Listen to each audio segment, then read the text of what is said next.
un pequeño repaso de algunos conceptos que ustedes ya conocen sobre la respuesta inmune innata y la respuesta inmune adaptativa en el contexto de las enfermedades del sistema inmunitario, los trastornos inmunitarios. En este caso, los aspectos inmunológicos en el cuarto semestre se abordan durante 2 semanas. Esta primera semana donde vamos a hablar de los mecanismos asociados a los trastornos inmunitarios, partiendo de hoy y mañana que vamos a ver los conceptos generales de inmunología, y la siguiente semana que estarán con el doctor Harold Bolaños para hablar de patologías específicas. ¿Listo? Bueno, entonces para iniciar, pues es importante entender qué es inmunidad. Cuando nosotros decimos soy inmune o que alguien es inmune, estamos diciendo que esa persona no sufre la enfermedad. Sin embargo, cuando nosotros decimos que no sufrimos esa enfermedad, no quiere decir que no tengamos contacto o no suframos un efecto asociado a un daño inicial que puede generar, por ejemplo, un microorganismo o un proceso de damnificación celular. Lo que significa la inmunidad es que nuestro cuerpo tiene la capacidad de entender, comprender ese daño o ese proceso infeccioso y hacer frente a él, ¿cierto? En este caso, entonces, nosotros tenemos que saber cómo funciona el sistema inmune normal, recordar aquellos conceptos claves de la normalidad de nuestro sistema, para así entender cuándo ocurre un desequilibrio en los contextos patológicos que pueden ser asociados a infección o los asociados a enfermedades autoinmunes, a procesos carcinogénicos, entre otros tipos como alergias y demás. ¿Listo? En el caso de la respuesta inmune a microorganismos, pues ustedes ya han visto algo dentro del contexto de microbiología y en este caso, pues entonces llevaremos la temática hacia el entendimiento de algunos otros contextos patológicos importantes. Entonces, cuando nosotros hablamos de nuestro sistema inmunológico, entendemos que este tiene como principal función la diferenciación de dos componentes, qué es lo propio y qué es lo no propio. Pero además de eso, tienen que entender qué es lo propio, qué es benigno, qué es normal y qué puede llegar a ser propio, dañino. Lo mismo en cuanto a lo no propio, que es aquello no propio que le puede causar daño a esa persona, a ese sistema, y que es aquello no propio que es, o sea, que no genera ese daño, ¿cierto? Que en este caso no genera una damnificación, ni un proceso infeccioso, ni nada por el estilo. En este contexto es muy importante poner algunos ejemplos. Entonces, ¿qué es lo propio? Todas nuestras células, todas nuestras proteínas, todos nuestros componentes del sistema inmune tienen que reconocerlos y tolerarlos, que es algo que veremos más adelante, tolerancia. ¿Por qué? Porque cuando algo propio se reconoce como extraño, entonces venimos a o vamos a ver el desarrollo de enfermedades autoinmunes, ¿cierto? Aquellas que reconocen algo propio como extraño y generan una respuesta inmunológica frente a ese algo, ¿cierto? Por lo contrario, entonces tenemos lo no propio. ¿Qué podría ser algo no propio? Un microorganismo.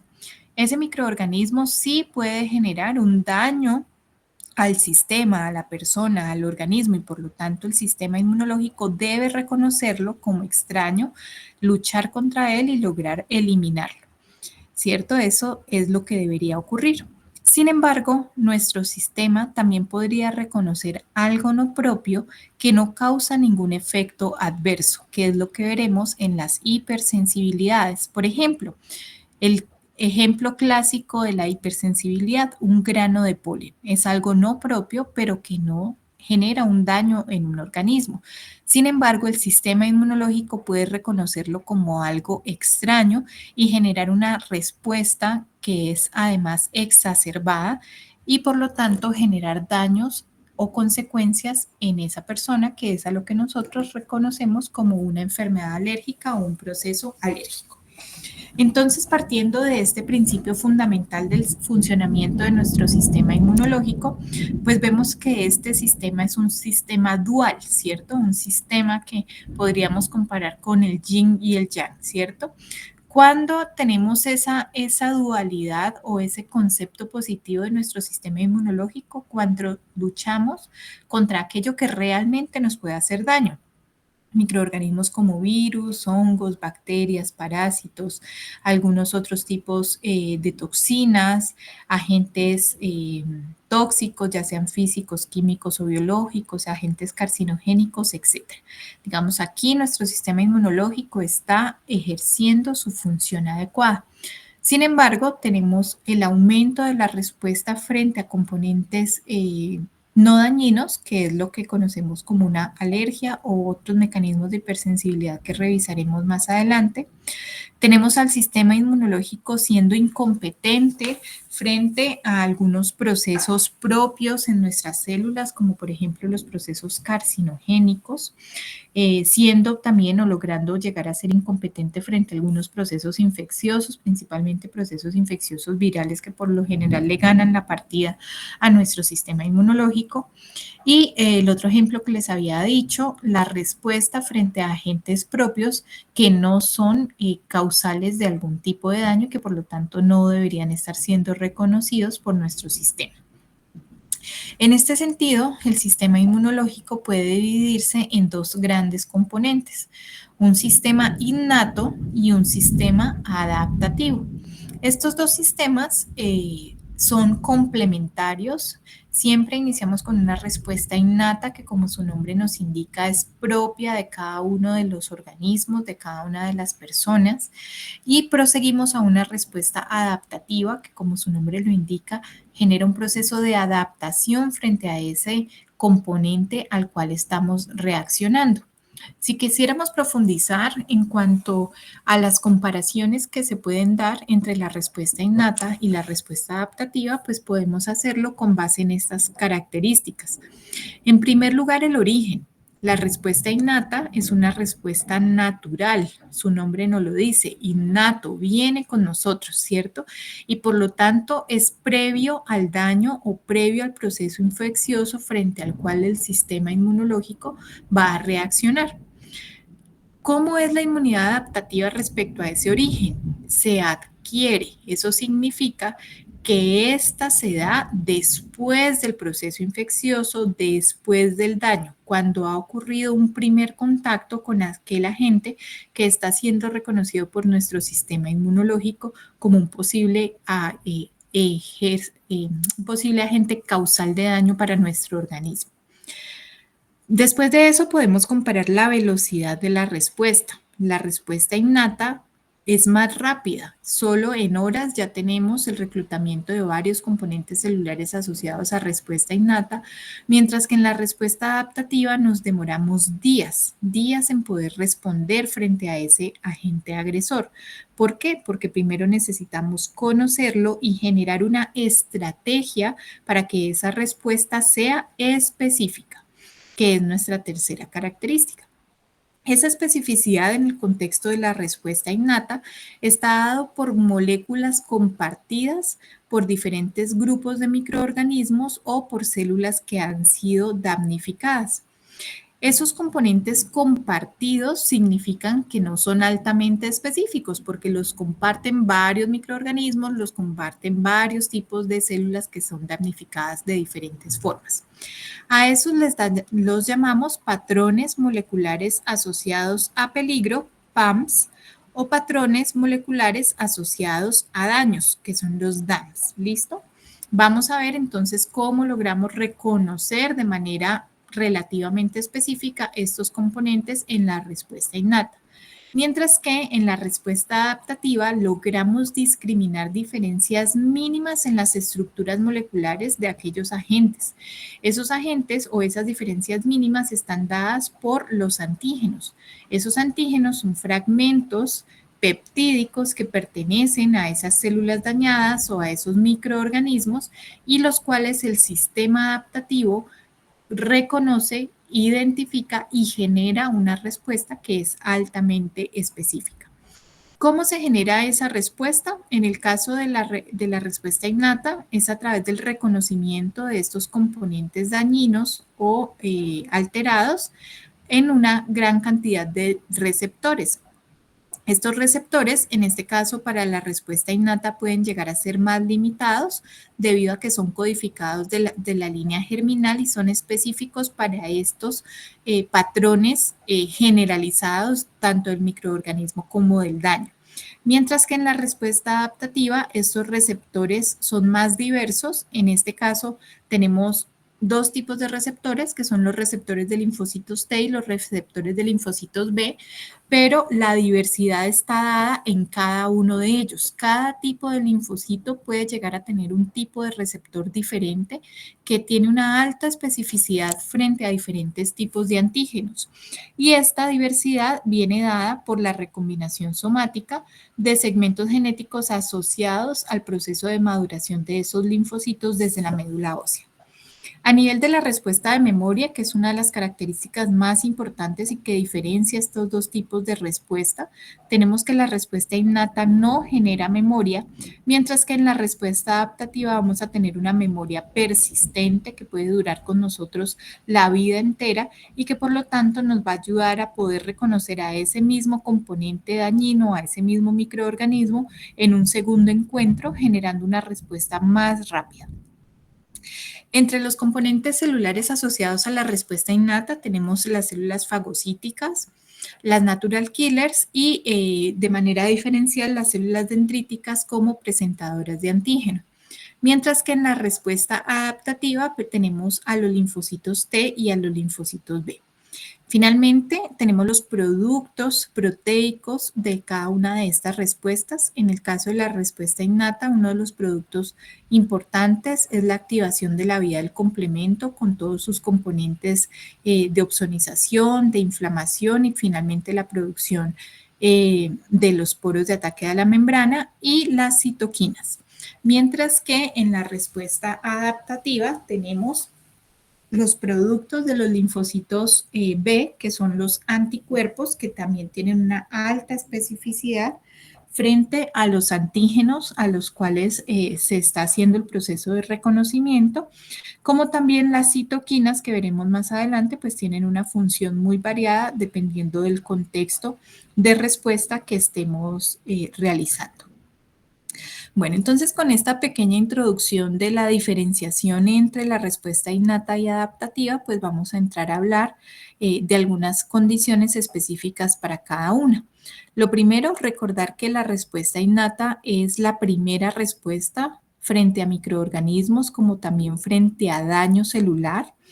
Los mecanismos de la respuesta innata además están asociados a la eliminación de esas células dañadas y también a los inicios de los procesos de reparación tisular después de que algunos de estos mecanismos puedan generar daño tratando de eliminar aquel componente, ya sea microorganismo o célula damnificada.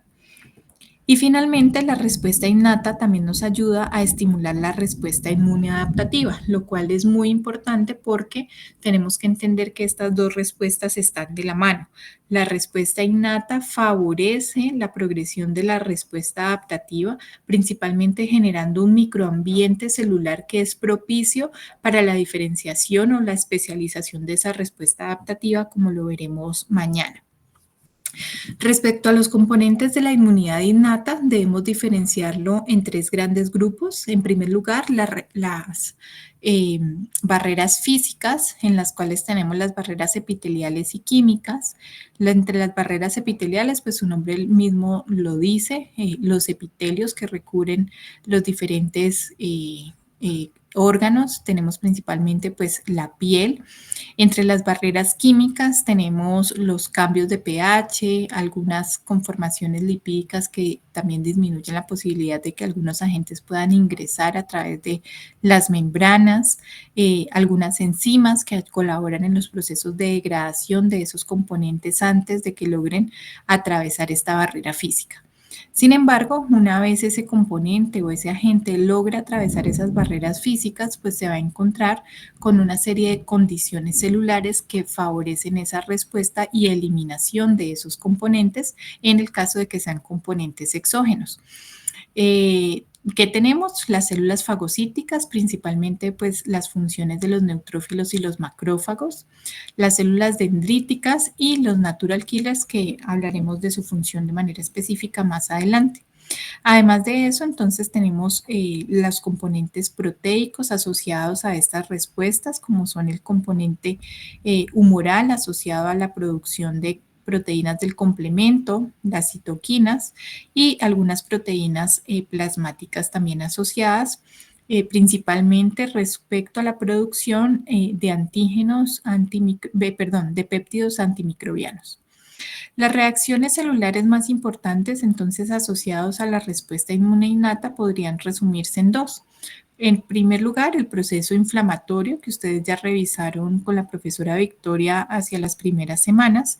Y lo segundo, la defensa antivírica que debieron revisar en microbiología respecto a la producción de interferones de tipo 1 y la respuesta hacia microorganismos intracelulares, principalmente virus. Respecto a estas barreras epiteliales, entonces es importante mencionar que estas, además de ser una barrera física por sí misma, también generan algunos tipos de sustancias que tienen capacidad antimicrobiana. Entre esas caben destacar la defensina alfa y la defensina beta, las cuales se producen principalmente por estas células epiteliales de las superficies mucosas, los granulocitos, las natural killer y los linfocitos T, que tienen la capacidad de generar una toxicidad directa sobre aquellos microorganismos que están implicados en el proceso de infección, en el proceso de traspaso a través de estas barreras epiteliales y que por lo general finalmente van a generar un proceso inflamatorio. Y tenemos también las catelicidinas, que son producidas por neutrófilos y células epiteliales de la epidermis, también las células epiteliales digestivas y respiratorias, y que también generan toxicidad directa y activación de rutas de activación de algunos leucocitos asociados también a los linfocitos intraepiteliales, que ayudan también a la eliminación o el reconocimiento de estos componentes que están queriendo atravesar estas barreras epiteliales. En esta tabla entonces tenemos algunas especificidades sobre algunos mecanismos innatos dependientes del tejido o el órgano, ¿cierto? Entonces, para resaltar, en el caso de la boca y todo lo que es el conducto alimentario superior, pues tenemos principalmente contenidos enzimáticos, péptidos antimicrobianos, y el proceso de deglución pues propio para generar el flujo a través del tracto digestivo hacia el estómago, el intestino delgado y el intestino grueso. En cada uno de estos pues vamos a ver cambios a nivel del pH, enzimas específicas de cada uno de estos órganos como las enzimas digestivas, y pues el paso a cada uno de ellos, donde además tenemos también la importancia de algunos componentes como la flora intestinal, los procesos de excreción a través de las heces. En el caso de las vías respiratorias, pues tenemos como barrera los cilios, procesos mecánicos como la tos, los estornudos, células importantes como los macrófagos alveolares, que también pues tienen su función de fagocitar y señalizar para una respuesta específica. A nivel del tracto urogenital tenemos la orina, las mucinas de la orina, el pH bajo, péptidos antimicrobianos propios de ese lugar, algunas proteínas asociadas a las secreciones vaginales, etc. Entonces, dependiendo del órgano, pues vamos a tener que algunos mecanismos innatos van a ser más específicos, y esto pues va a estar directamente relacionado con la forma en la cual nosotros nos exponemos a algún componente o en la cual nosotros nos infectamos a un componente, lo que se denomina la vía de exposición o la vía de administración frente a aquello que vamos a generar una respuesta inmunológica. En el caso de las células de la respuesta innata, vamos a tener aquí estos conjuntos de respuesta innata y adaptativa. Dentro de la respuesta innata tenemos las células mastocíticas, tenemos los las células dendríticas, los macrófagos, las natural killers, las proteínas del complemento, la línea granulocítica, ¿cierto? Y en las células adaptativas, entonces tenemos los linfocitos B y los linfocitos T. En el caso de los linfocitos B, sus productos, que son los anticuerpos. Y en el caso de los linfocitos T, vamos a ver la producción de citoquinas principalmente y la diferenciación a diferentes subtipos celulares con funciones específicas. Dentro de este intermedio o este intervalo entre la respuesta inmune innata y la respuesta adaptativa, tenemos células muy importantes como las natural killers, las cuales, como veremos más adelante, juegan un papel muy importante en la producción de ciertas citoquinas que son necesarias para dar inicio a la activación de la respuesta adaptativa. Bueno, profundizando un poco sobre estas células de la inmunidad innata, entonces tenemos algunas que ya son bastante conocidas. En este caso, recordar la función de neutrófilos y macrófagos relacionados con su capacidad de fagocitar. Ustedes ya vieron el proceso de fagocitosis, la importancia del proceso, en este caso, lo que se conoce como el estallido respiratorio, que es el proceso por el cual, una vez se ha iniciado el proceso de fagocitosis, se inicia un proceso por el cual se generan una serie de reacciones que tienen como objetivo final la producción de especies reactivas de oxígeno, óxido nitroso y disminuciones de pH, lo cual ayuda en la degradación de aquel componente que se esté queriendo pues identificar y degradar y llevándolo hacia el interior de la célula en el proceso de fagocitosis que conocemos. Además de eso, los neutrófilos tienen la característica de producción de proteasas y lisocimas que veremos más adelante en algunos de los procesos patológicos pueden favorecer el daño a los tejidos y damnificar pues en algunos casos al paciente cuando esa reacción es exacerbada. Además de eso, también tienen la capacidad de producción de péptidos antimicrobianos. Y en el caso de los macrófagos, pues también tienen una característica muy importante relacionada a la producción de algunos mediadores inflamatorios que ayudan a direccionar la respuesta adaptativa hacia sus diferentes componentes, como veremos mañana, TH1, TH2, TH17. En el caso de los mastocitos, estos son muy importantes en dos contextos.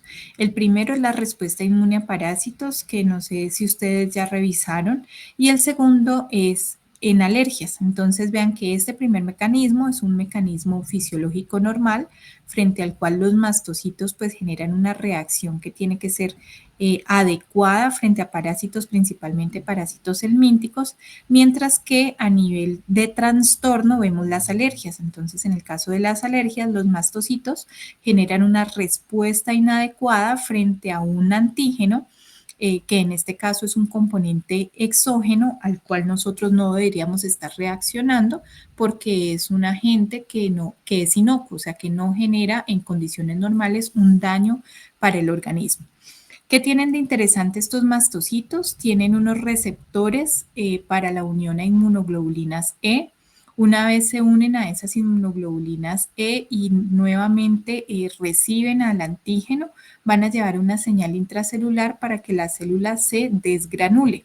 Esta imagen, pues digamos que es solamente un ejemplo, la célula no es que se explote, lo que ocurre es un direccionamiento ordenado de estos gránulos preformados hacia la membrana celular, generando la producción no la producción, sino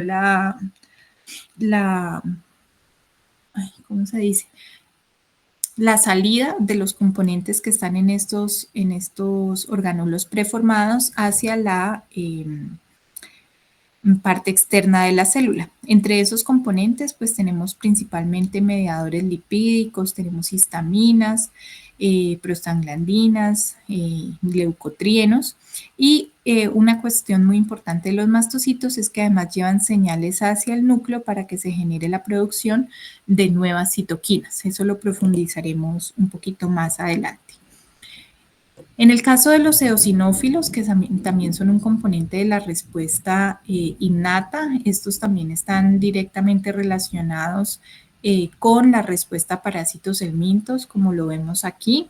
En este caso, ellos tienen la capacidad de producir enzimas como lisocimas, colagenasas y elastasas que damnifican las paredes de los parásitos, generando pues así la posibilidad de que este vaya siendo eliminado por fragmentos, dado el gran tamaño que tienen estos microorganismos. Además de eso, los eosinófilos también tienen gránulos preformados en su interior. Ellos pueden llegar a generar daño tisular cuando la respuesta es exacerbada y pues como veremos ocurre en algunas patologías.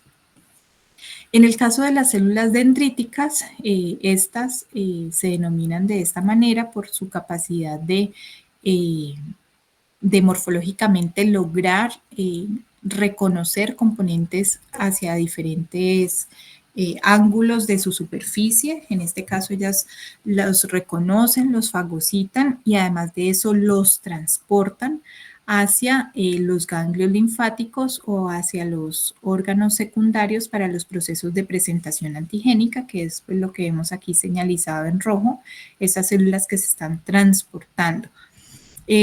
Además de eso, ellas tienen la característica importante de ser presentadoras de antígeno. Entonces, vean que aquí tenemos una célula dendrítica y un linfocito en el proceso de presentación antigénica que veremos mañana muy importante para la activación de estos linfocitos y para que estos puedan llegar a cumplir su función específica dentro del contexto que se esté analizando, ya sea un daño celular o sea un proceso infeccioso. Y como veremos, pues en los procesos patológicos sería la activación de unos linfocitos frente a antígenos que no debería estar reconociendo. Bueno, por último, en cuanto a los tipos celulares, tenemos las natural killer. Estas les dije que eran esa célula intermediaria entre la respuesta inmune innata y adaptativa.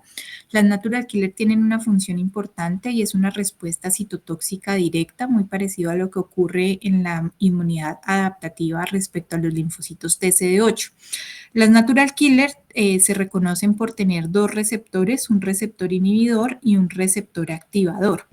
En el contexto de una célula normal, entonces estas células continuamente están haciendo un proceso que se denomina presentación de antígenos, que veremos mañana, y en ese proceso de presentación de antígenos ella presenta antígenos propios, indicando que ella está bien. Por lo tanto, el receptor inhibidor, que es el que se une al péptido que se está presentando, genera una señal inhibitoria en el linfocito natural killer y por lo tanto ambas células continúan pues como si nada. ¿Qué ocurre en los procesos de damnificación intracelular? Por ejemplo, una infección por un microorganismo intracelular como un virus o una célula tumoral. Estas células, por tratar de escapar del sistema inmunológico, intervienen en la presentación de antígenos, hacen que se expresen menos proteínas o complejos principales de histocompatibilidad, que son los que presentan los antígenos. Al no tener la señal inhibitoria, este linfocito natural killer activa el ligando activador, para la cual esta célula infectada ha generado un ligando, ¿cierto? Entonces, en este caso vamos a tener la unión del ligando activador de la célula damnificada unido al receptor activador que tiene el natural killer. Esto lo que hace es sin activar el natural killer para que elimine a esta célula.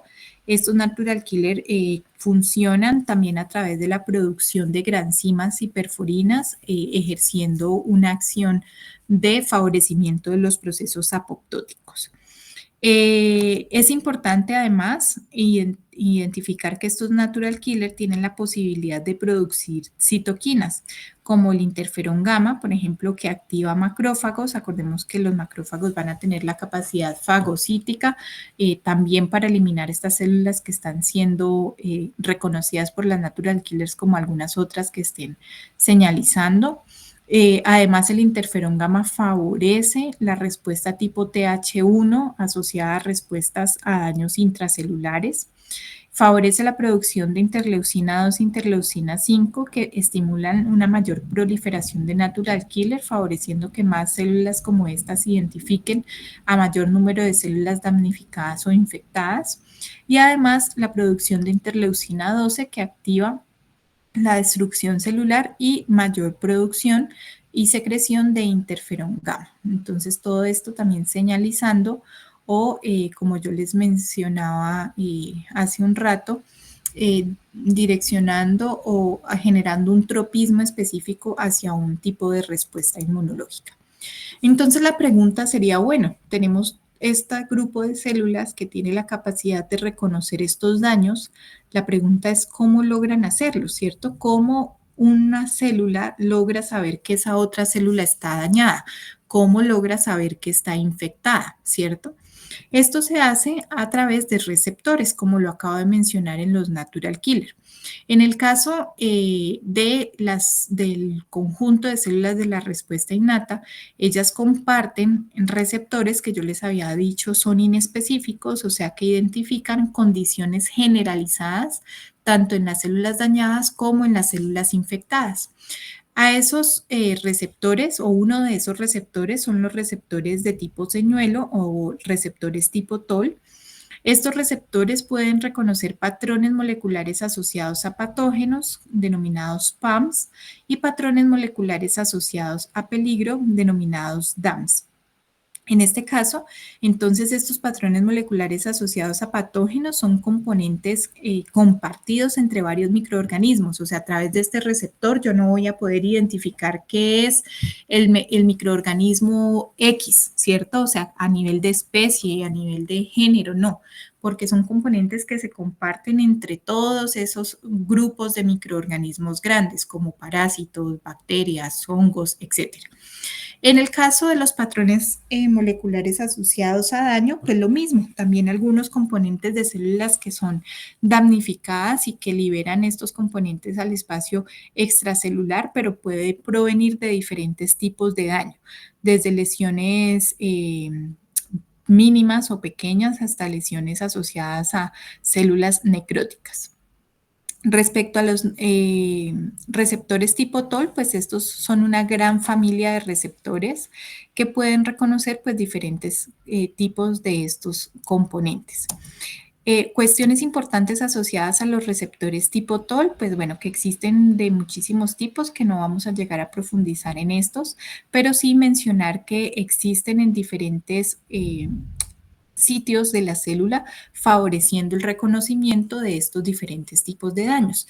Entonces existen receptores a nivel extracelular, a nivel citosólico y a nivel endosómico, favoreciendo el reconocimiento de estos diferentes tipos de patrones en estos tres lugares o componentes celulares. Entre esos componentes, pues tenemos componentes que pueden ser de diferentes tipos de microorganismos, como ya les decía, dependientes de bacterias, de virus, de parásitos, de levaduras. Además de eso, se pueden reconocer componentes genéticos, o sea, ADN o ARN de los microorganismos que pueden llegar a ser intracelulares como extracelulares, entre otros. Además de esos patrones moleculares asociados a daño o asociados a peligro que están íntimamente relacionados con los receptores tipo TOL, pues existen también otros tipos de receptores. Tenemos los receptores tipo NOD, que en este caso se asocian también al reconocimiento de peptidoglucanos en la pared de las bacterias, proteínas como la flagelina, lipopolisacáridos, entre otros. Y estos se encuentran principalmente a nivel del citoplasma, tanto de fagocitos como de células epiteliales y otras. Los receptores tipo RIC son receptores que ya identifican ARN viral principalmente y se encuentran pues por eso mismo a nivel de citoplasma. Y otros que se reconocen con menos frecuencia, pues son los receptores tipo basurero, los receptores similares a lecitina de tipo C también son muy importantes relacionados a el reconocimiento de glúcidos en superficies microbianas, de glucanos presentes en paredes de hongos.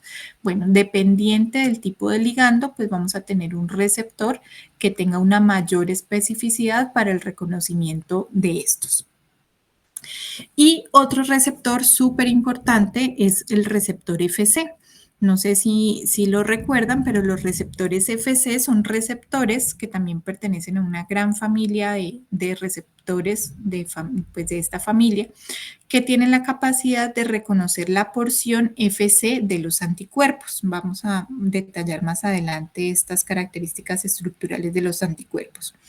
¿Por qué son importantes? Porque estos anticuerpos pueden estar unidos a células damnificadas que ya están señalizando antígenos específicos y por lo tanto una vez son reconocidos por células como los macrófagos que tienen receptores para esta porción FC, van a poder ser eliminados junto con el anticuerpo que están señalizando. Asimismo, sobre superficies celulares, también, superficies de algunos tejidos pueden favorecer también la eliminación de algunos componentes damnificados y los procesos de neutralización, pues importantes también cuando veamos mañana las funciones de las células B y sus productos. En el caso del favorecimiento pues, de estos receptores frente a una función, pues una de esas funciones es la fagocitosis que ustedes ya analizaron también al inicio del semestre en esta misma materia. Aquí solo tenemos un recordatorio de ese proceso, de cómo pues de manera dependiente del receptor, pues vamos a tener el reconocimiento de un componente. En este caso tenemos un ejemplo de un microorganismo que se ha unido a un receptor específico de manosa. Esta es un proceso de fagocitosis mediada por receptor. En este caso vamos a tener la invaginación de la membrana celular para que se forme el endosoma. Recordemos que una vez formado el endosoma va a iniciar un proceso de degradación a través de complejos enzimáticos y cambios de pH que se van a ver favorecidos una vez se da la unión al lisosoma formando el endolisosoma o el fagolisosoma. En este caso, además de todo, vamos a tener el estallido respiratorio que yo les mencionaba hace un momento asociado al favorecimiento de la degradación de estos componentes una vez se han interiorizado a la célula, lo cual va a ser muy importante en los procesos de presentación antigénica que veremos el día de mañana, ya que estos componentes degradados son los que la célula va a tener la capacidad de presentar a los linfocitos T de la respuesta adaptativa para que haya una respuesta frente a ese componente que se está presentando y que está en ese caso damnificando a la célula o al tejido que se está analizando. El producto final de esta activación de los diferentes tipos de receptores, ya sea a nivel extracelular, a nivel del citoplasma o a nivel de los endosomas, es generar señales que van hacia el interior de la célula, especialmente al núcleo de la célula, generando dos respuestas grandes. Digamos que dentro del componente de la respuesta innata tenemos dos grandes respuestas. Lo primero es la estimulación del proceso de inflamación, ¿cierto? Donde por lo tanto se activará la vía de NF-kappa beta para que posteriormente tengamos la producción de citoquinas inflamatorias como la IL-6, la IL-1, el TNF, algunas quimiosinas que favorecen el reclutamiento de células hacia el sitio de daño o de infección, moléculas asociadas a adhesión, principalmente modificaciones en las selectinas y ligandos de selectinas para que las células tengan un tropismo hacia el tejido donde se está dando el daño, y moléculas coestimuladoras que favorecen la activación y proliferación de células una vez se ha dado el proceso de iniciación de la respuesta inmunológica. Por otro lado, entonces tenemos la activación de la vía de IRF, que tiene como fin último la producción de interferones de tipo 1, interferones alfa y beta, los cuales se asocian a un estado antivírico. Si ustedes recuerdan, cuando vieron respuesta inmune a virus, esta es la condición más importante, ya que estos interferones señalizan casi 5 funciones en las células infectadas, así como también en las células que se preparan para un proceso infeccioso y por eso se denomina estado antivírico. Entonces, digamos que estas dos cosas ustedes ya las han revisado en otros momentos, en otras asignaturas, además de todo, y profundizaremos entonces en la respuesta adaptativa a partir del día de mañana. Bueno, entonces nosotros una vez hemos dicho, bueno, tenemos las células, bueno, primero tenemos las barreras, ¿no? Las barreras físicas, las barreras químicas, las barreras celulares, cómo estas células reconocen a esos daños a través de estos tipos de receptores, pues tenemos también algunos otros componentes que colaboran en ese proceso de reconocimiento, principalmente cuando estamos asociados a componentes que son solubles o componentes que están en circulación. Entonces es uno de esos procesos que favorecen el reconocimiento de células o de componentes que se encuentran en circulación, que pueden ser los mismos microorganismos, es el proceso de opsonización. Esa opsonización es el recubrimiento, pues que en este caso está demarcado aquí con estas moléculas rojas que tienen la capacidad de opsonizar o recubrir aquello que quiere ser reconocido. Estos componentes de opsonización tienen la característica de ser reconocido por células y sus receptores de la respuesta inmune innata y por lo tanto generan un proceso de fagocitosis como lo vemos aquí de ese componente que ha sido marcado u opsonizado con moléculas pues de este tipo. Además, tenemos algunas otras moléculas de reconocimiento de componentes solubles, dependientes de dónde es la localización, si es en plasma principalmente. Entonces tenemos, por ejemplo, las pentraxinas, que el ejemplo más importante es la proteína C reactiva. Las colectinas, también muy importantes en los procesos de identificación de virus previos a los procesos de interiorización celular. Las ficolinas, las proteínas del complemento que ustedes ya conocen. Y tenemos anticuerpos naturales que son anticuerpos producidos por las células B que no han sido activadas. Bueno, recordando un poco sobre el proceso de la activación del complemento, solamente recordarles que tenemos 3 vías, la vía alternativa, la vía clásica y la vía de las lectinas, que por diferentes mecanismos pues, nos llevan finalmente a la producción de componentes inflamatorios como la C3A, de componentes de opsonización como la C3B, y también, bueno, la C5B, que también es un componente inflamatorio. Y finalmente, la producción del poro o el complejo de ataque a la membrana, que lo que finalmente nos lleva es a la lisis de esa célula o de ese microorganismo que está procurándose eliminar dentro de esta respuesta inmunológica.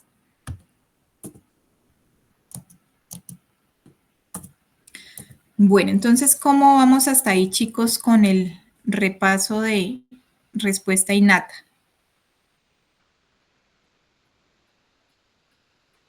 Bien, profe.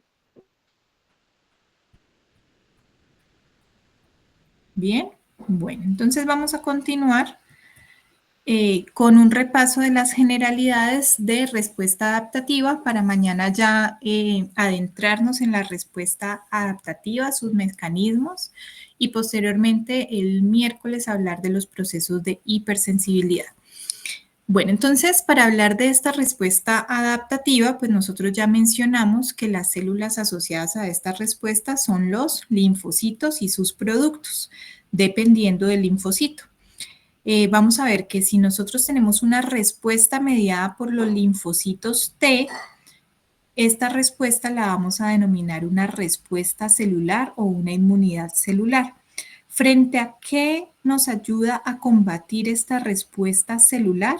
Frente a componentes que son intracelulares, que pueden ser microorganismos intracelulares o que sean células damnificadas por algún proceso y las cuales estén señalizando o que quieran señalizar ese daño que está ocurriendo al interior de ellas. Entonces, en este caso, este tipo de daños va a ser principalmente mediado por esa inmunidad celular mediada por los linfocitos T.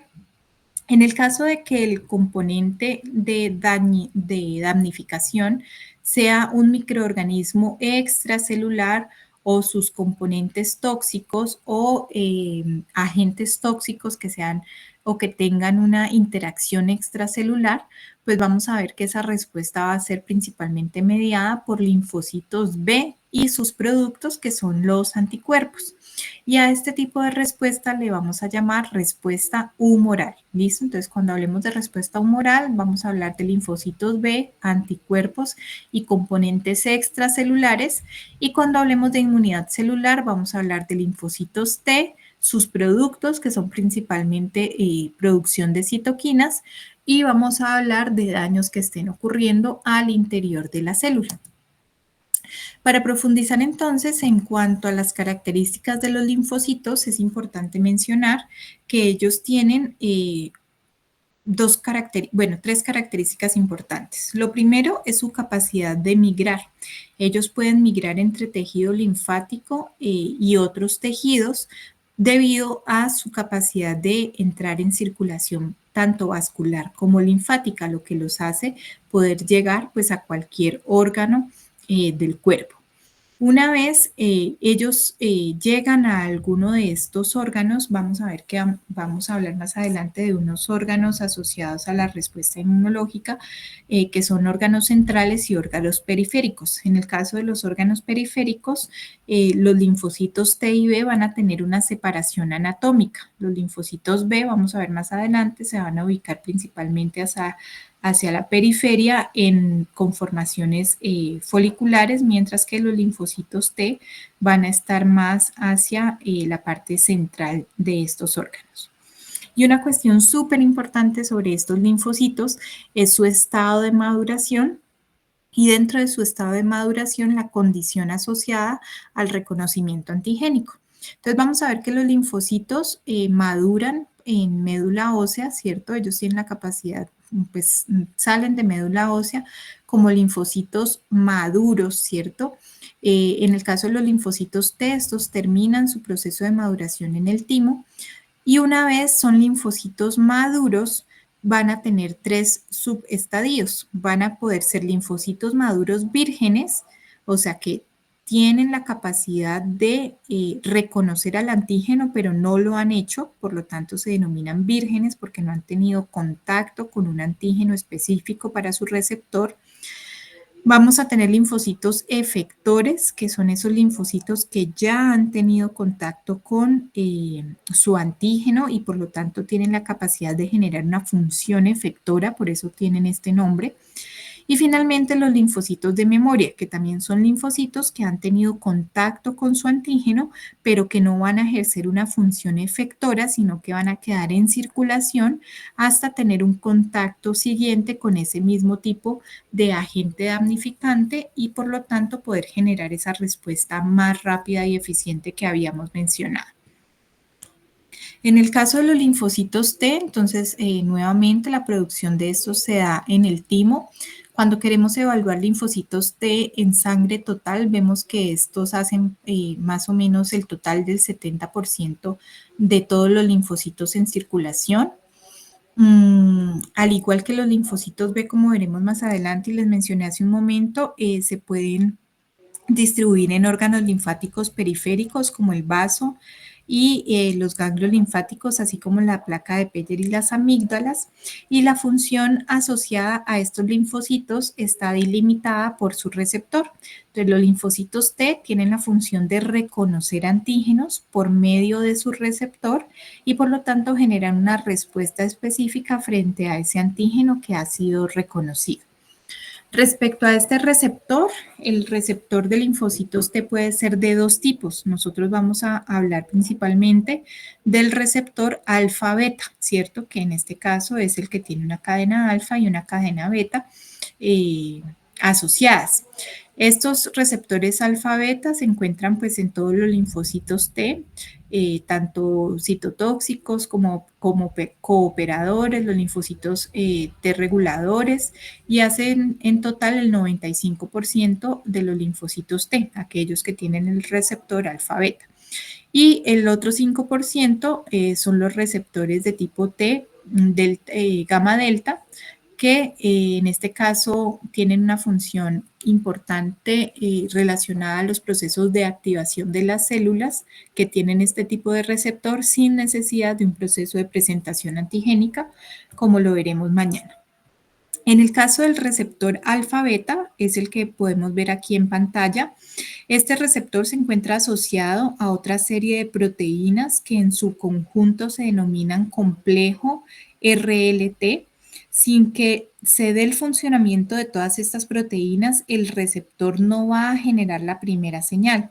Esta primera señal es muy importante para que se dé la respuesta inmunológica, y para que se dé esta, entonces, ¿qué es necesario? Primero, el antígeno, y para que se dé mejor dicho, para tener un antígeno se necesita el proceso de presentación antigénica.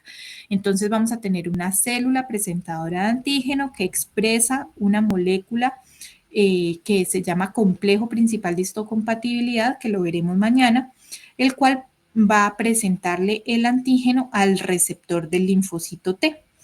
Ese receptor, entonces, en conjugación con las otras proteínas, van a llevar señales intracelulares para generar lo que se denomina señal 1. Una vez tenemos esta señal 1, es necesario y obligatorio tener una segunda señal, que es una señal que se da entre proteínas correceptoras que se encuentran en el linfocito con proteínas ligandas que están dentro de la célula presentadora de antígeno. De esta forma, con la señal 1 y señal 2, vamos a tener la activación de este linfocito T. Vamos a ver mañana que cuando no existe alguno de estos mecanismos dentro del proceso, la célula se convertirá en una célula anérgica, o sea, una célula sin energía que no tiene la capacidad de generar su respuesta inmunológica. Una cuestión importante es que vamos a tener un complejo principal de histocompatibilidad diferente dependiendo del tipo de célula a la que se le esté presentando. Entonces, si el linfocito es un linfocito TCD4, la molécula presentadora de antígeno será de clase 2. Mientras que si es un linfocito TCD8, la molécula presentadora de antígeno será de clase 1. Eso lo reforzaré bastante mañana porque es muy importante. ¿Qué hace que un linfocito sea CD4 o sea CD8? Pues que exprese la proteína CD4 o que exprese la proteína CD8. En el caso, los linfocitos CD4, que son los linfocitos cooperadores del total de linfocitos T, son más o menos el 60%, mientras que los CD8 citotóxicos son cerca del 30%. Y existen algunos que son doble positivos, o sea que expresan ambas proteínas. Sin embargo, sobre esos no se trata durante este capítulo. Bueno, entonces, ¿qué es lo que hemos dicho? Que tenemos barreras físicas, barreras químicas, barreras biológicas, que son este grupo de células, que estas células reconocen a esos componentes infecciosos o dañinos o damnificados a través de receptores, que estos receptores no son altamente específicos, pero tienen la capacidad de reconocer moléculas generalizadas para estos tipos de componentes, y que a través de esos procesos de reconocimiento pueden llevar a favorecer una respuesta adaptativa, ¿cierto? Esa respuesta adaptativa, entonces dijimos que puede estar mediada por linfocitos T, por linfocitos B. Los linfocitos T van a mediar respuestas que están principalmente ¿en dónde?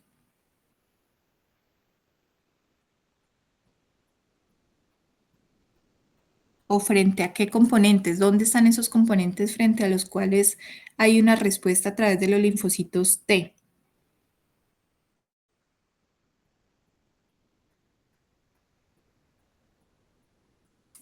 Chicos,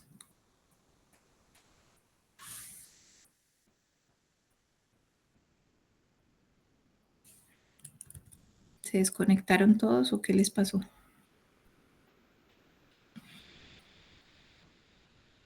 ¿frente a qué están, dónde están principalmente los componentes frente a los cuales respondemos con una respuesta de linfocitos T? Microorganismos intracelulares. Intracelulares, no solo microorganismos, ¿no? Sino daños que ocurran al interior de la célula que puede ser causado por microorganismos o un daño intracelular causado por otro proceso, ¿listo? Como un proceso de progresión carcinogénica, un proceso, por ejemplo, ¿qué te digo? Un proceso de, ay, se me olvidó este nombre, de, ay, ¿cómo es que se llama este proceso por el cual de autofagocitosis? No, ¿cómo es que se llama? Ay, bueno, se me olvidó. Pero bueno, el punto es que son todos daños que ocurren al interior de la célula. Mientras que los linfocitos B van a favorecer principalmente, ojo que no estoy diciendo solamente, principalmente el reconocimiento de componentes o daños que estén al nivel de el exterior de la célula.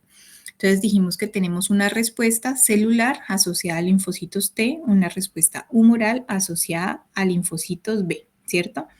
Dijimos que estos linfocitos T y linfocitos B sí tienen una alta especificidad y que esa alta especificidad está dada por su receptor, el receptor de linfocitos T y el receptor de linfocitos B, ¿cierto? Y que esos receptores son necesarios para generar señales de activación para los linfocitos, que van a ser la señal 1 y la señal 2, que ya vimos para los linfocitos T, ¿cierto? Entonces, en este caso, ¿qué favorece esa señal? Pues la activación de la célula. Y la activación de la célula lleva a su función. Entonces, en el caso de los linfocitos T, vamos a tener una segunda diferenciación hacia linfocitos TCD4 y linfocitos TCD8. En el caso de los linfocitos TCD4, pues además de la expresión diferencial de la proteína, vamos a tener que la función de este como linfocito cooperador es mediar respuestas inmunológicas que favorezcan la eliminación del daño. Esta cooperación entonces va a estar mediada por la producción de citoquinas. Entonces el linfocito cooperador es como que bueno, ¿qué hago? ¿Con qué les ayudo? ¿A quién traigo? ¿A quién llevo? ¿Qué aumento? ¿Qué disminuyo? Y eso lo hace a través de citoquinas. Entonces él puede, por ejemplo, activar otros componentes celulares para que migren, pueden favorecer procesos inflamatorios, puede estimular a que los linfocitos B se diferencien y produzcan cierto tipo de anticuerpos de manera especializada, entre otros. Mientras que los linfocitos T citotóxicos, que son los CD8, no se ponen en esas, ellos no se ponen a ver a quién ayudan, a quién no ayudan, no, ellos ven que la célula está dañada y chumbulum, la mataron, ¿cierto? ¿Cómo la matan? A través de la producción de granzimas, a través de la producción de perforinas y de la activación de la vía extrínseca de la apoptosis, ¿cierto?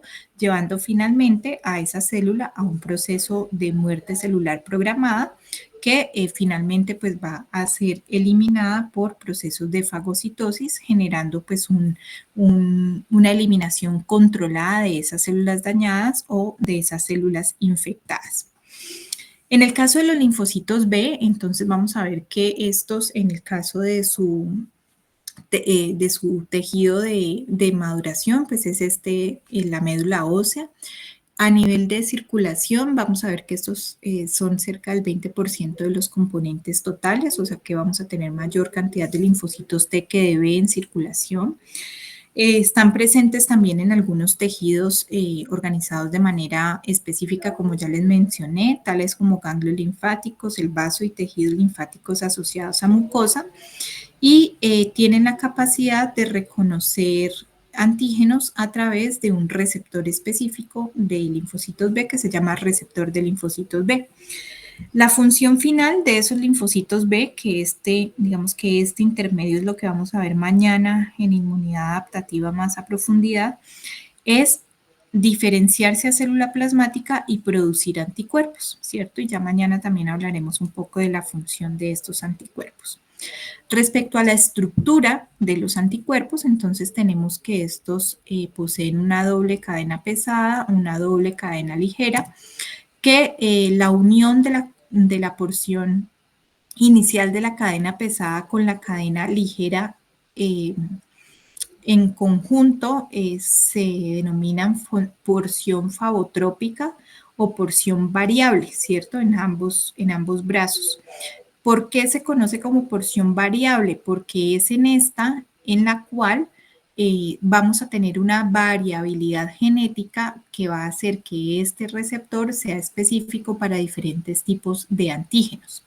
Y tendremos la porción FC que les mencionaba hace un rato, asociada a receptores para la identificación de porciones FC que tienen la mayoría de las células fagocíticas. Entonces, esta porción FC es la porción constante. ¿Y por qué constante? Porque esta secuencia pues, es altamente conservada en los anticuerpos, mientras que esta región es muy variable. ¿Listo? Entonces, en el caso del receptor de los linfocitos B, el receptor es una inmunoglobulina, eso me va a pasar aquí, es una inmunoglobulina de tipo M. Las inmunoglobulinas de tipo M son pentámeros, sin embargo, pues gráficamente la vamos a ver así como una sola molécula. El receptor de la inmunoglobulina de los linfocitos B también están unidos a proteínas adyacentes que les ayudan a generar la primera señal. En este caso es la Ig beta y la Ig alfa. Entonces, una vez el receptor ha reconocido el antígeno, pues se activarán estas primeras señales. Y también es necesaria una segunda señal que está también por estas moléculas coestimuladoras que tienen una región de interés en el antígeno. ¿Qué es lo diferente que vemos con los receptores de linfocitos T? Que aquí no hay presentación antigénica. Vean que los antígenos son antígenos solubles que están a nivel extracelular y que en este caso las células van a identificar en esa condición de solubilidad. En el caso de los linfocitos T, obligatoriamente tendría que haber una molécula presentándole el antígeno al receptor del linfocito T para que éste sea activado. Los productos de la activación de los linfocitos B, pues son los diferentes tipos o isotipos de anticuerpos. Entonces tenemos principalmente la inmunoglobulina G, que se utiliza bastante a nivel de diagnóstico, como lo veremos mañana. La inmunoglobulina D, que es una inmunoglobulina asociada a membrana, que es poco abundante.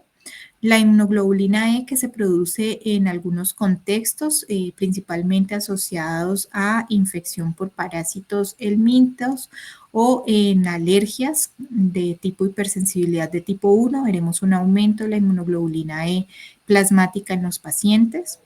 La inmunoglobulina A, que en este caso es un dímero, se asocia principalmente a procesos infecciosos y es una inmunoglobulina que se aumenta principalmente a nivel de mucosas. Infecciosos virales. Y en el caso de la inmunoglobulina M, les decía, es un pentámero. Esta es la inmunoglobulina que está a nivel de receptor en la membrana de la célula, pero también puede ser producida para circulación. Y en este caso, pues tiene esta característica de ser un pentámero. ¿Cuál es su funcionalidad? Pues a medida que tengamos más porciones variables, pues tendremos mayor posibilidad de reconocer a los antígenos que se encuentran solubles. Y ya vamos a ver mañana cómo la relación de inmunoglobulina M y inmunoglobulina G principalmente nos hablan un poco del estadio infeccioso en el cual se puede encontrar nuestro paciente, pues si hablamos de procesos infecciosos específicamente. Y en el caso, pues de algunas patologías, como vamos a ver en lupus, como vamos a ver en artritis reumatoidea y entre otras, se van a poder reconocer anticuerpos específicos para proteínas o antígenos propios de nuestro organismo frente a los cuales no deberíamos estar produciendo anticuerpos y que por lo tanto pues es lo que genera esa respuesta autoinmunitaria. Bueno, esto es como un poquito más del receptor.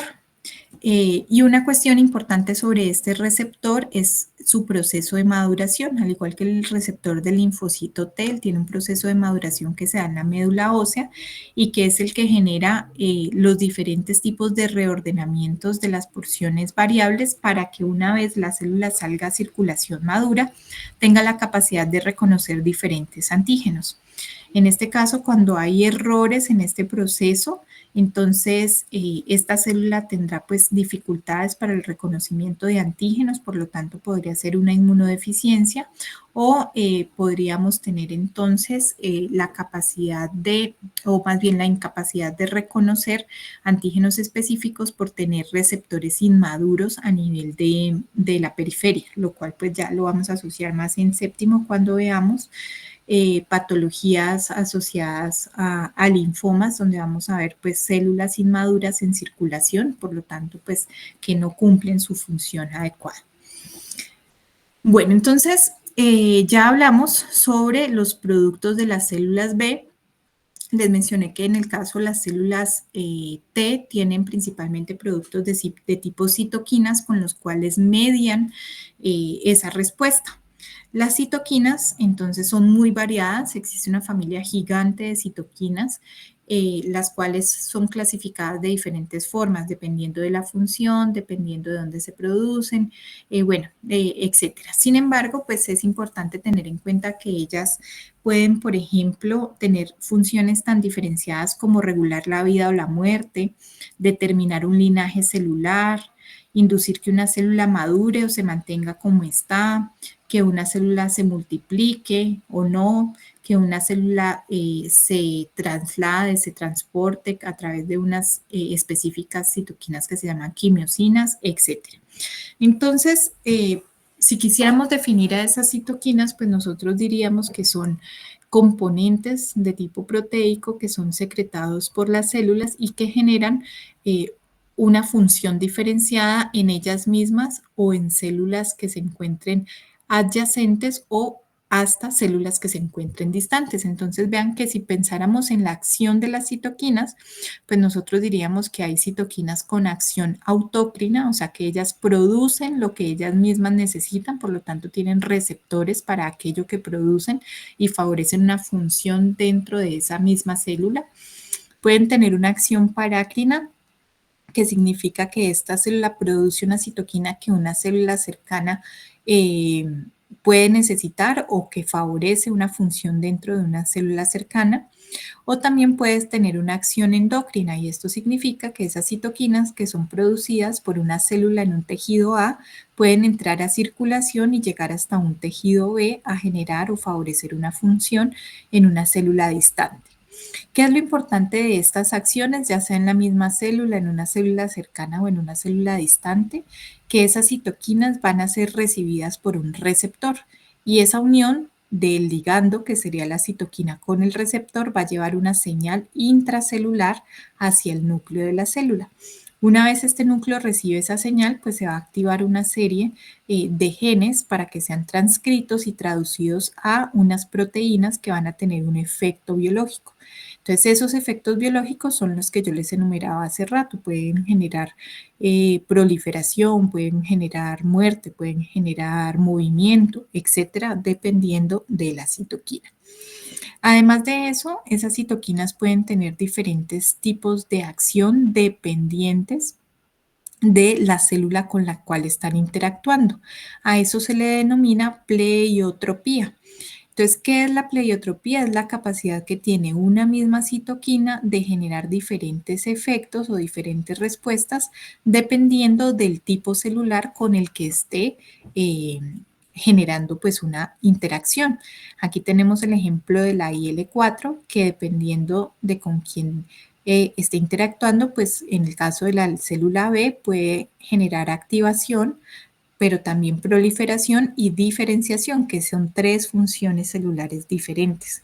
Mientras que en el caso de tener contacto con timocitos o una célula cebada como un mastocito, pues solo generará proliferación. Otra condición es la redundancia. ¿Qué significa esto? Que diferentes citoquinas pueden ejercer la misma función.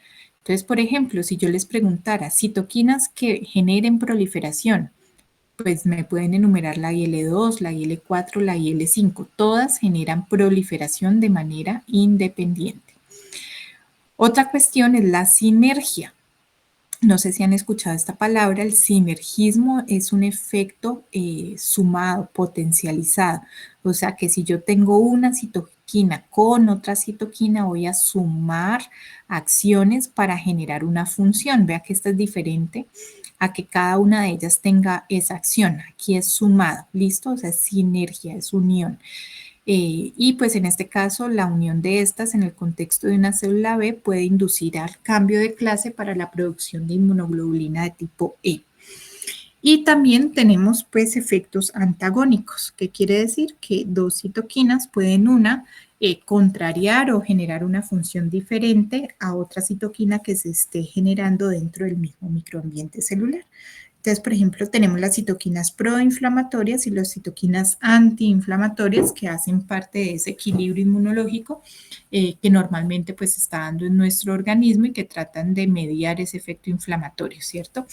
En el caso de este ejemplo de las células B, tenemos la IL-4 que por lo general favorece la inducción a la producción de inmunoglobulina E, pero en el caso de que haya interferón gamma dentro del mismo microambiente celular, pues esa función se verá disminuida y se favorecerá más la producción de inmunoglobulina G, ¿cierto? En este caso de la producción de anticuerpos en células B. Entonces, chicos, lo que acabamos de ver es cómo estas células ejercen unas funciones muy generalizadas, ¿no? Porque ya mañana vamos a ver de manera específica cómo se dan los procesos de activación y proliferación tanto de los linfocitos T y B. Pero mencionábamos que estas funciones podían ser específicas del sitio donde se está dando la acción o hasta donde estas células pueden llegar a generar esa acción.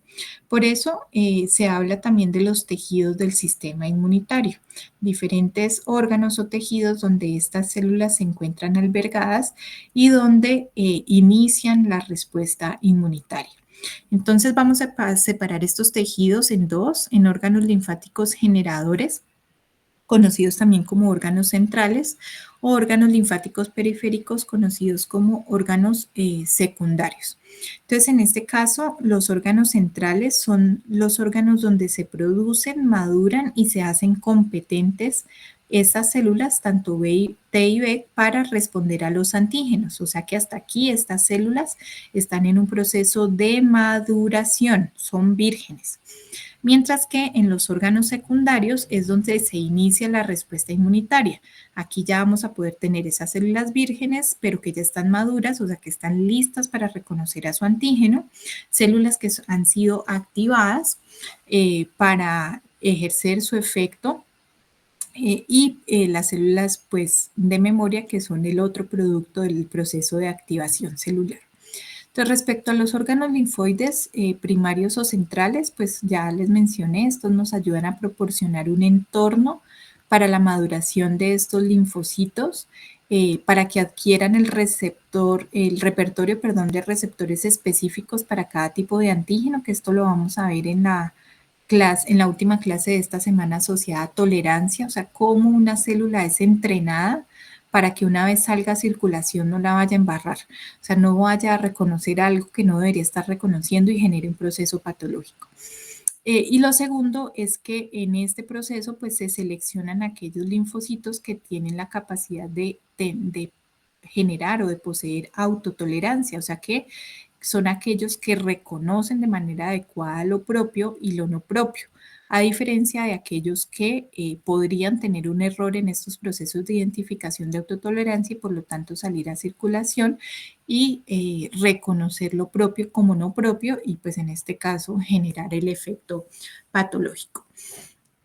En el caso de los órganos linfoides secundarios o periféricos, pues aquí tenemos principalmente, les había mencionado, los ganglios linfáticos, que es con lo que se ejemplifica por lo general en los libros de texto, pero adicional a eso tenemos al vaso y los tejidos linfoides asociados a mucosas. Dentro de estos órganos vamos a tener una distribución de estos componentes celulares. En este caso aquí tenemos pues un tejido, una fotografía de un tejido normal, donde pues no se ve muy claramente, pero tenemos los folículos, no sé si alcanzan a verlos a ustedes aquí, unos circulitos un poquito con borde claro y centro, con borde oscuro y un centro un poco más claro, que aquí están graficados, donde se almacenan los linfocitos B. mientras que hacia la parte central tenemos el acúmulo de linfocitos T, que es más claro pues verlo en esta tinción fluorescente, linfocitos B hacia la periferia y linfocitos T hacia la parte central. ¿Por qué es importante esto? Porque estos órganos secundarios son los que propician el encuentro de los linfocitos vírgenes con las células presentadoras de antígeno que vienen desde diferentes partes del cuerpo después de que han reconocido a ese componente infeccioso, a ese componente de damnificación celular y llegan a los órganos linfáticos más cercanos, a los nódulos linfáticos más cercanos para presentarle el antígeno a los linfocitos T. Y una vez se da este proceso de activación, entonces esos linfocitos T van a salir nuevamente a circulación a ejercer una función efectora específica, dado pues con todo este componente de citoquinas que van a favorecer la migración de estos linfocitos hacia los sitios de daño o infección. Asimismo, entonces los linfocitos B vírgenes van a recircular en ese proceso de recirculación, entonces van a tener la capacidad a través de su receptor de reconocer aquellos antígenos que se encuentren solubles y por lo tanto pues también generar su respuesta como lo veremos mañana. En el caso entonces de los procesos de migración, es muy importante pues tener en cuenta que estos linfocitos vírgenes ingresan al ganglio linfático favorecidos por una serie de señales que se dan a nivel de las vénulas de las células endoteliales altas del ganglio linfático que son promovidos por algunas quimiosinas como la CCL21, ligandos de selectina L y por lo tanto receptores para este ligando de selectina L, receptores para citoquinas también específicas como el receptor de la CCR7, entre otras. Entonces, ¿esto qué es lo que hace? Que la célula tenga un tropismo, un favorecimiento quimiotáctico para la entrada al ganglio linfático. Y una vez se da el proceso de presentación antigénica y estas células han sido activadas, pues estas condiciones van a cambiar. Vamos a ver que una vez la célula recibe esas señales de activación, ella modifica totalmente su expresión y las proteínas que se expresan a nivel de la membrana pues van a modificarse y lo mismo pues por lo tanto va a hacer que estas favorezcan su salida del ganglio linfático hacia la circulación, favoreciéndose su migración hacia los sitios donde se está dando la infección o el daño, donde pues tendremos unas señales diferenciadas asociadas también a la expresión de diferentes tipos de receptores y ligandos de selectinas, otros tipos de quimiosinas como la CXCL10, algunas otras proteínas de unión como los ICAMS o los BCAMS, entre otras. Entonces, chicos, este es el repaso que teníamos para hoy sobre los componentes de la respuesta inmune innata, los componentes de la respuesta inmune adaptativa y quedamos con muchas preguntas, ¿verdad? Entonces yo me preguntaría, bueno, ¿cómo es que se activan estos linfocitos? ¿Qué pasa cuando ellos llegan a ese ganglio linfático? ¿Qué moléculas participan en la activación? ¿Solo es necesario que esté el linfocito y la célula presentadora de antígeno o se necesita algo más? ¿Cómo los linfocitos reconocen al antígeno? ¿Cómo hace ese receptor? ¿Cómo, cómo hacen para reconocerlo? ¿Cómo es ese proceso de presentación antigénica? ¿Cómo es que se distingue lo propio de lo extraño? ¿Cómo se termina la respuesta o no se termina? ¿Cierto? ¿Será que una vez yo reconozco algo dentro de mi cuerpo y se genera una respuesta inmunológica, esa respuesta siempre me acompaña?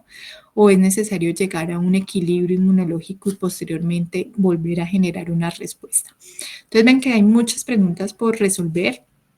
Algunas de ellas las resolveremos en la clase de mañana, otras pues se irán quedando para las clases de más adelante donde podamos entender cada uno de los mecanismos propios de esta respuesta. No sé si tienen alguna pregunta.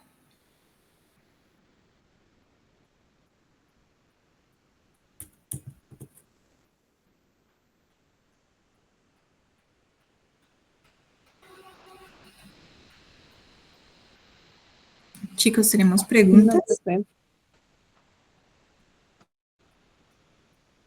Bueno, ¿cómo se sintieron con el repaso?